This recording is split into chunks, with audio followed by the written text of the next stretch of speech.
Okay, we're over here on the west side of the structure. This is the electric meter.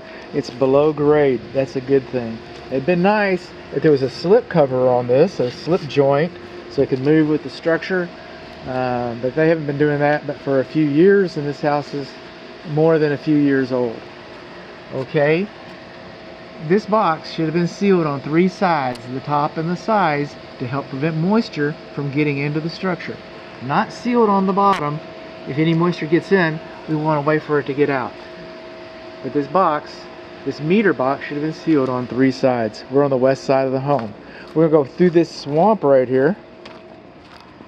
Alright, and we're going to try not to trip on this decommissioned sprinkler system valve cap cover, missing valve cap. We're going to try not to do that. We're going to move in here through the house. Let's see, let's get permission. Oh, the doorbell doesn't work. Okay. So don't worry about the doorbell. And we're going to move on along. And we're going to come in here. If this home was built this morning, and of course it wasn't, we wouldn't be putting the electric service panels in the closet. Now, I paused for a moment because there's some other information here. We might have looks like we might have another electrical video. We'll try and get as much of this done as possible. We got a 3-prong clothes dryer, okay, electric clothes dryer. It's not GFCI protected. It's not GFCI protected. We do not have a main disconnect for this panel. So this panel does not have a main disconnect. This panel is overstuffed. It's too crowded. Okay, can't get air in it to circulate. We got all these wires coming in here. This is called bundling. We have more than 2 circuits coming in at a time. You see all the shiny, bright stuff in there? That's aluminum. This is an aluminum wired house. Okay? An aluminum wired house. And I'm looking for 30 amps for the clothes dryer. I got a 40 amp, but that says this for the AC. Got another panel in here or something. I can't read. That's called handwriting. That's called handwriting. Alright. The code and the manufacturer, everybody thinks. What do we got here? Salt Lake City. Okay, everybody, the manufacturer, everybody thinks this should be printed. It says square D load center. See where it says AC? That should be printed. That should all be printed. Okay. What else have we got?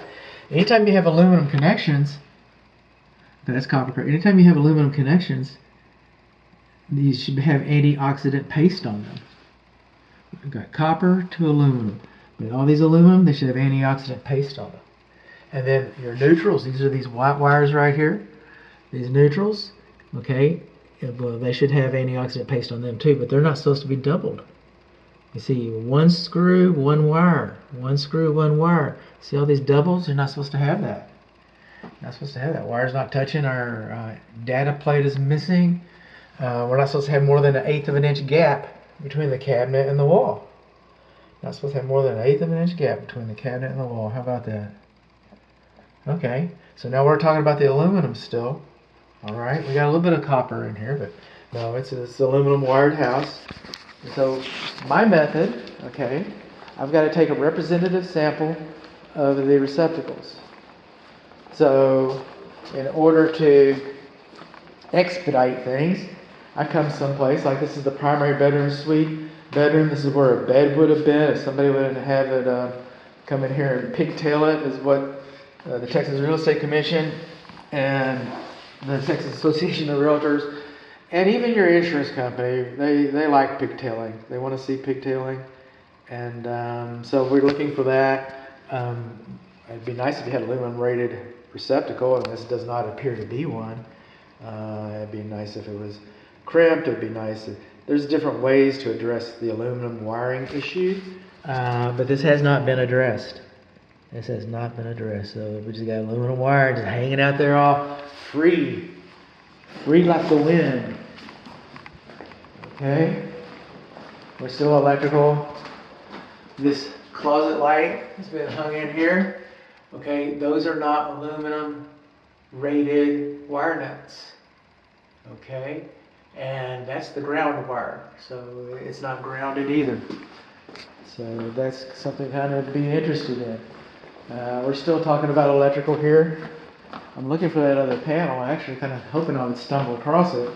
But this light fixture, okay, is too close to the shower. You can change the bulbs if they go out right here from the shower. This light fixture is not water rated and it's too close to the shower. And we'll come on along. And we'll probably have if I'm reading that right, we'll have a second panel video. I tried to avoid that, but expedite these things around. When they came in here and put this nice modern splashback against this wall, the receptacles were supposed to be mounted. Look at this. From the beginning, the receptacles were supposed to be mounted so that they're flush to the wall. So if the fire is in this box, it won't go inside the wall. So this box is supposed to stick out so that the fire can't just roll back up into your wall. That box is there to hold things. That box wasn't mounted properly. If that box wasn't mounted properly, do you think that box was mounted properly? Or do you think that box was mounted properly? It's just a question. Well, let's go to the kitchen. Anyway, they added this splash, to add insult to injury, they had this splashback out. And this box doesn't come flush. You got more than 1/8 of an inch gap. Right there, look at that. More than 1/8 of an inch gap. And that right there, you know what that is? That's a drywall screw. It's a drywall screw. Now they sell these things called extenders. And some people call them goof rings. It's probably what the tradespeople think of them. They cost about $3 a piece. It looks to me like most of your receptacle outlets and switches in this home are going to need them. Okay, and they come in and they just kind of fill in the spot so that the fire doesn't crawl out. Nobody wants the fire crawling out. You want it crawling out here, you don't want it crawling out there, you don't want it crawling out there.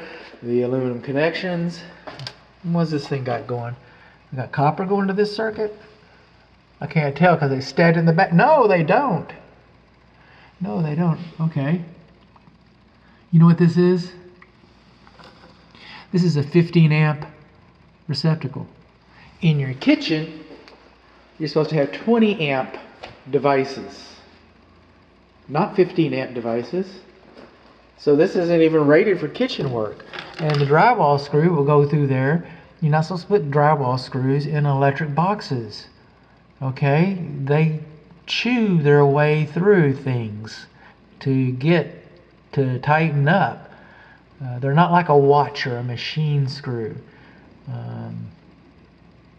They chew right through wiring insulation.